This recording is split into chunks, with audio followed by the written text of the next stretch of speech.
La transmisión del psicoanálisis no es la transmisión de un saber, sino la transmisión de un deseo. Lacan, 1966, escritos, página 541. El deseo de saber, enseñanzas y huella del Dr. Ramiro Ortega. Escribir sobre el Dr. Ramiro Ortega, psicoanalista, maestro y colega, a un año de su partida, es un ejercicio que me llena de emociones encontradas. Por un lado, siento el profundo agradecimiento hacia el que marcó mi trayectoria personal y profesional. Por otro, siento nostalgia de que ya no esté entre nosotros, que no habrá nuevas pláticas y que mi camino de la mano de sus enseñanzas llegó a un cierto fin, aunque reconozco que no ha sido poco lo que me ha dejado. Me es agradable hablar de él, recordarlo, compartir anécdotas con algunos colegas.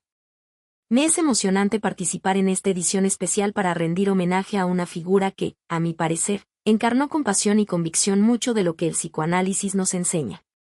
La transmisión no ocurre solo en el discurso, sino en la implicación ética de quien enseña.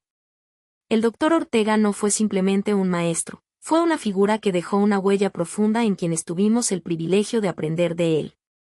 Su labor trascendía la transmisión de conocimientos, nos desafiaba a cuestionarnos, a reconocer nuestras propias inconsistencias y a confrontar los prejuicios que nos limitaban.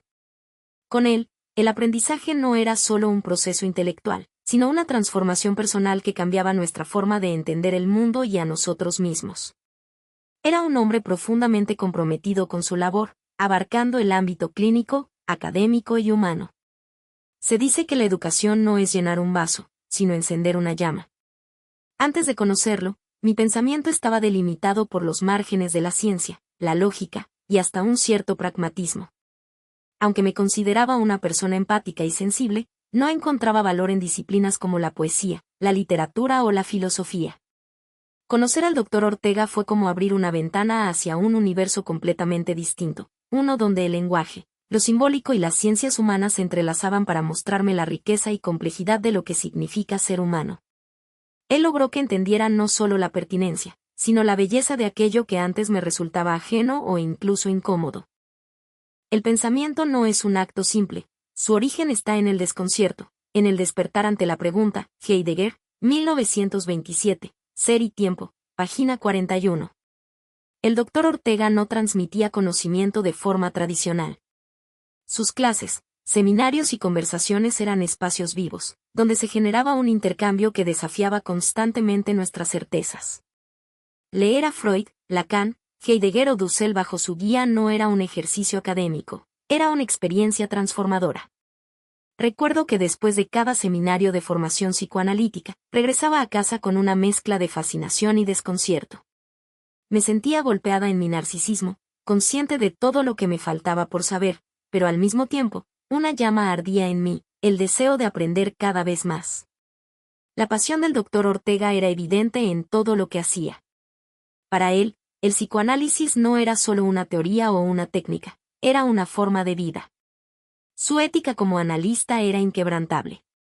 Lo vi atender a personas de todos los orígenes, desde intelectuales hasta personas muy humildes, con la misma entrega y respeto. El deseo del analista no discrimina. Lacan, 1973, Seminario 11, página 94, y está más allá de prejuicios o categorías sociales. Como docente, era exigente y comprometido. Nunca toleró el conformismo, la hipocresía ni la superficialidad, especialmente cuando éstas surgían de un deseo de reconocimiento narcisista o de intereses mercantiles.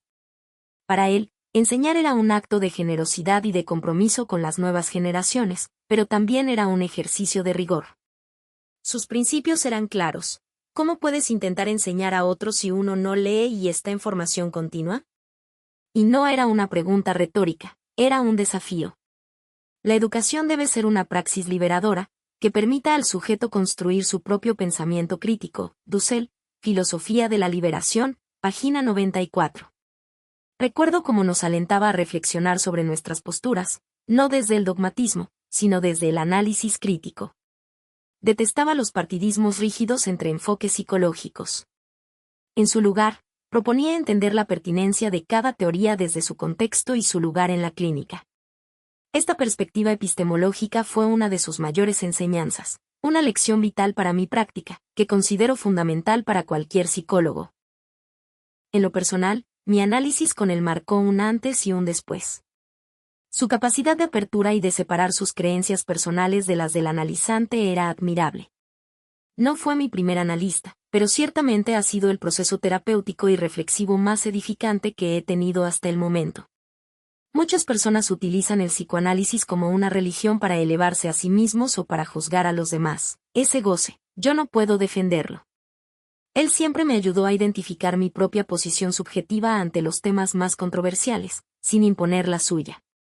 Descubrí el buen uso de la palabra y el bien decir, cosas tan simples y a la vez tan profundas, que me acompañan hoy como una verdadera enseñanza de vida, permitiéndome vivir más libre y acorde a mi deseo. En nuestro grupo de formación, su figura fue central. Puedo identificar algunos aspectos de su subjetividad en cada uno de nosotros. En mi caso, me identificó su humanidad, su capacidad para confrontar, su irreverencia hacia normas irrelevantes o injustas y su insistencia en la reflexión rigurosa.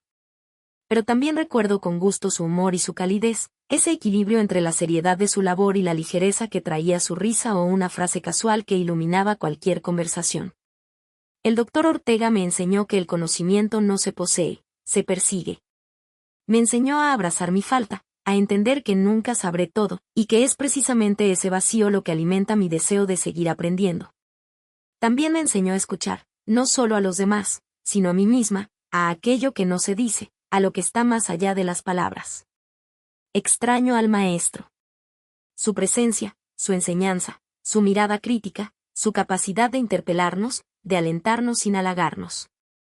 Extraño regresar a casa después de un seminario sintiendo que no sé nada, al estilo de Sócrates, pero con el deseo ardiente de regresar para aprender un poco más. La autoridad del maestro no está en su poder, sino en su capacidad de inspirar. Hoy, su ausencia se siente, pero también nos impulsa. Recordarlo es honrar su compromiso con la reflexión, el aprendizaje continuo y el respeto por la complejidad del ser humano. El legado del Dr. Ortega vive en cada uno de los que compilamos estas experiencias.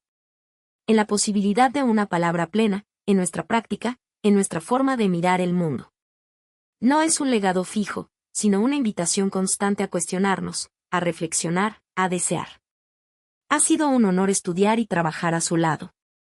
Posiblemente, su ausencia no es más que otra forma de presencia, una que nos recuerda, día a día, la importancia de la pasión, la generosidad y la ética en todo lo que hacemos. No somos dueños de nuestra propia casa, pero podemos aprender a habitarla mejor. Janet Gutiérrez Treviño.